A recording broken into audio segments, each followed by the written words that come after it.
Olá, tudo bem? Eu, professora Maura Feliciano de Araújo, professora, em matéria de Direito Previdenciário, em cursos de pós-graduação, de especialização e também advogada, venho aqui hoje iniciar a semana com vocês falando de Direito Previdenciário de uma forma simples, de uma forma bem didática, porque por este canal eu tenho tanto colegas de profissão, alunos, quanto também a sociedade de um modo geral.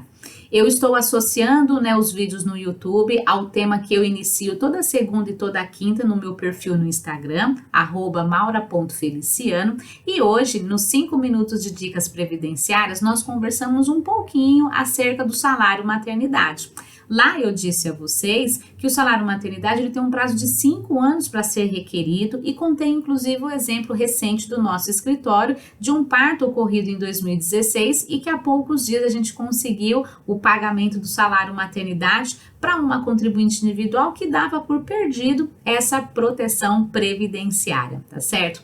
Trouxe vocês aqui para o canal para a gente continuar falando sobre essa temática, porque tem algumas coisas escondidas nas entrelinhas aí, principalmente da Instrução Normativa número 77, e que vale muito a pena a sociedade ter conhecimento, assim como vale muito a pena nós, ao estudarmos o caso concreto do nosso cliente.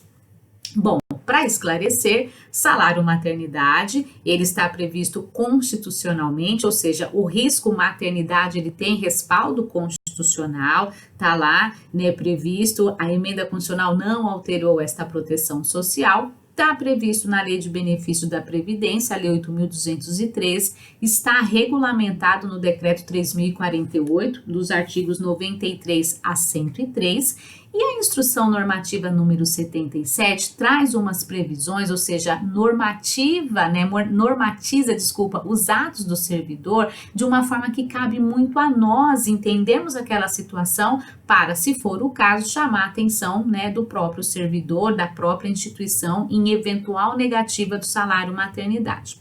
Primeiro ponto que é interessante a gente conhecer, ou relembrar, é que o salário maternidade é um benefício que ele exige carência, ou seja, ele exige um número mínimo de contribuições para o sistema apenas para 3 figuras de seguradas: a contribuinte individual, a facultativa e a especial. Para essas 3 pessoas, elas precisam, para ter acesso ao benefício de salário maternidade, elas precisam pagar 10 contribuições mensais.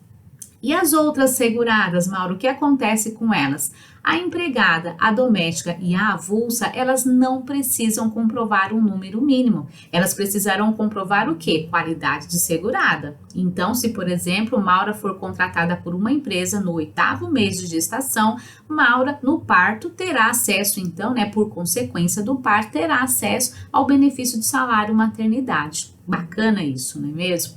Agora, o que eu vejo muito relevante a gente conhecer, que não está na lei, não está no decreto, mas está nas normas do servidor da Previdência Social, é o que diz respeito a qual é a condição de segurado que eu vou considerar no momento do parto, para saber se eventualmente tem ali alguma isenção de carência ou se eu tenho algum trato diferenciado. Então, eu separei 2 questões que estão previstas na instrução normativa e que vale muito a pena a nossa atenção, porque com a regulamentação do Decreto 3.048, com a atualização do Decreto 3.048 pelo Decreto 10.410, isto não foi levado para dentro do decreto. Então, são questões que estão apenas na instrução normativa e como há rumores de que a instrução normativa também será atualizada, não sei como essa questão ficará. Mas o primeiro ponto que eu quero ressaltar, que eu separei para conversar com vocês, está disposto no artigo 148 da Instrução Normativa número 77. O artigo 148 ele tem a seguinte redação: na análise do direito ao salário maternidade, deverá ser observada a categoria do requerente na data do fato gerador, verificando-se a carência da seguinte forma, ou seja, nasceu a criança, qual era a filiação desta mãe com a Previdência Social. 10 contribuições mensais para os segurados contribuinte individual, facultativo e especial, assim como os que estiverem em período de manutenção da qualidade segurado decorrente dessas categorias. Beleza, é o que eu havia falado ainda agora para vocês. Mas o parágrafo 3º tem uma previsão muito relevante. Caso o segurado esteja no período de graça, em decorrência de vínculo como empregado, como doméstico, comum, ou com ou sem contribuições, ou trabalhador avulso, e passe a contribuir como facultativo ou contribuinte individual, ou se vincule como segurado especial, sem cumprir o período de carência exigido nesta condição para a concessão do benefício nos termos do inciso 1 deste artigo, que é a exigência das 10 contribuições mensais, fará jus ao salário maternidade independentemente de carência. Então, olha que bacana. E essa situação ela é muito comum na nossa sociedade. Eu era empregada, né? Saí para empreender, fui desligada desta condição e estou ali e eu teria em tese quanto tempo de período de graça? 12, 24 ou 36 meses, a depender quanto tempo eu tinha, né, de contribuições com a Previdência, a depender se eu recebi seguro-desemprego. Então, eu posso estar ali num período de graça de 12 a até 36 meses, correto? Por esta permissão do parágrafo 3º do artigo 148, o que vai acontecer?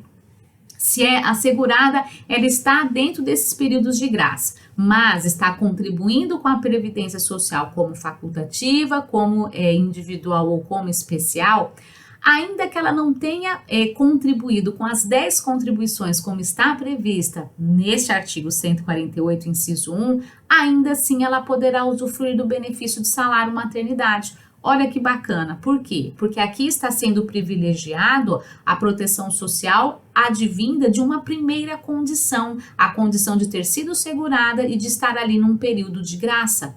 Isso é muito relevante, porque se eventualmente for indeferido um benefício, porque não foi comprovado 10 contribuições mensais, é o caso aqui de aplicação do artigo 148, parágrafo 3º da instrução normativa. Segundo o parágrafo 4º, continuando nesta redação, esta regra ela se aplica aos benefícios requeridos a partir de março de 2013, tá? Então não foi toda a vida desse jeito, somente a partir de março de 2013, ou também, né, em relação a casos que estavam pendentes neste momento, e aí então vai se apurar exatamente isso. Quantas vezes a mulher ela não havia preenchido as 10 contribuições mensais. Então, imediatamente eu olho o quê? Ela estava no período de graça da sua condição anterior, e a condição anterior, ela está no período de graça decorrente do quê? Decorrente, né, da sua condição de empregada, de doméstica e de avulsa. É a primeira dica de hoje. A segunda, e aí eu vou dar uma adiantadinha aqui no meu texto, ela está lá a partir do artigo 340, também da instrução normativa. Então vejam quanta coisa bacana tem para a gente, né, estudar, para a gente se aprofundar e até mesmo para a gente bater um papo aí, que tem muita coisa legal. Separei aqui também o artigo 340, né, a partir do artigo 340 da instrução normativa, que é exatamente o que começa a falar do salário maternidade, tá certo? E lá no artigo 340, o que a gente tem? A gente tem uma previsão muito interessante que eu havia separado com relação também a esta questão da perda da qualidade de segurado.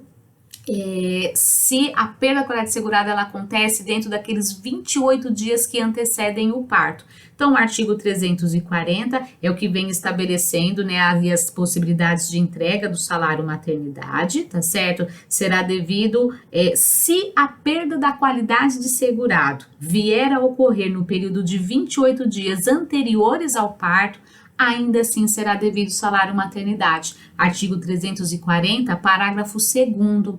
Quantas mulheres que, poxa vida, por um cadinho de dias, como diz aí o povo, né, do interior, um cadinho de dias, ela não tem acesso ali ao salário maternidade. Se o parto ocorre, se a perda da qualidade de segurado ocorreu dentro desses 28 dias que antecederam ali o parto, o benefício ele está garantido da mesma forma. Olha que bacana. E por fim, eu separei aqui para conversar com vocês o artigo 342, que é o artigo que trata exatamente daquela possibilidade de, num óbito da mãe no parto ou enquanto ali, né, sendo pago ali o salário maternidade, o seu companheiro sobrevivente, né, o seu cônjuge terá acesso a este benefício de salário maternidade.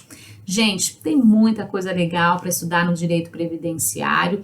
Então, vamos também, né, abrir espaço em nossa mente para os demais benefícios previdenciários, principalmente diante dessa situação em que a gente tem vivido, né, de uma mudança legislativa com bastante frequência. O que eu posso aplicar? Tenham certeza que para cada benefício previdenciário, para cada caso concreto, se eu não tenho uma previsão na lei, no decreto, na instrução normativa, talvez a jurisprudência já vem tratando de uma forma favorável aos nossos clientes, tá bom? Então fica aqui mais essas 3 dicas para vocês com relação ao salário maternidade. Curtam, compartilhem, né? Peçam para os colegas, peçam para os familiares aí se inscreverem no meu canal. Quinta-feira tem mais. E pode dar sugestões, eu gosto muito de bater papo com todo mundo. Não dá para ser físico, né? Então vamos, né, vamos interagir pelas redes sociais. Um abraço grande, até quinta-feira.